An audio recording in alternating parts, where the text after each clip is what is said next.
Hi friends, welcome to ஏட்டுக்கே life styles. இன்றைக்கி என்ன பார்க்க போகிறோன்னா, மசாலா பொரி எப்படி பண்ணுறதுன்னு தான் பார்க்க போகிறோம்.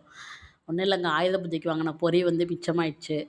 பாப்பா ஏதாவது இன்றைக்கி ஸ்நாக்ஸ் பண்ணி கொடுங்கம்மான்னு கேட்டால், ஸோ அது மசாலா பொரியாக பண்ணிடலாமே அப்படின்ட்டு ரெடி பண்ண ஆரம்பிச்சாச்சு.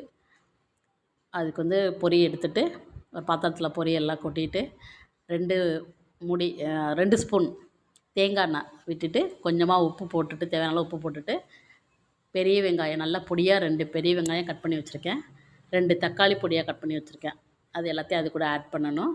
அப்புறம் 2 கேரட் வந்து நல்லா தோல் சீவிட்டு கழுவிட்டு துருவி எடுத்து வச்சுருக்கேன்.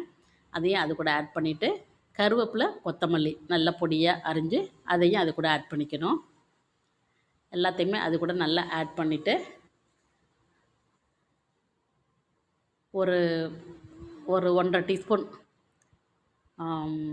வரமிளகாத்தூள், 1 டீஸ்பூன் வரமிளகாத்தூள், ஒரு 1/4 teaspoon garam masala, 1/4 teaspoon chat masala அது கூட ஆட் பண்ணிவிட்டு ஒரு லெமன் புழிஞ்சு எடுத்துக்க வேண்டியது தான்.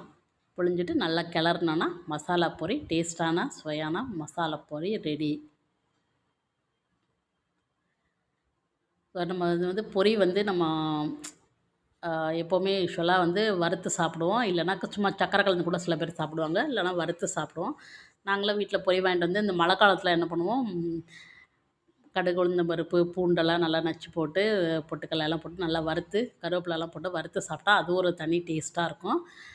ஸோ அதுதான் யூஸ்வலாக சாப்பிடுவோம். இந்த தடவை வந்துட்டு சரி மசாலா பொரி பண்ணிக்கலாமே, எப்போவும் பீச்லலாம் நம்ம மசாலா பொரி சாப்பிட்ருக்கோம், நல்லா டேஸ்ட்டாக இருக்கும். அதை நம்ம வீட்டில் பண்ணி சாப்பிட்றலாமே அப்படின்ட்டு ரெடி பண்ணியாச்சு. ரொம்பவே டேஸ்ட்டாக இருந்தது. நம்ம வீட்டில் பண்ணி சாப்பிட்றது ஹெல்த்தியும் கூட.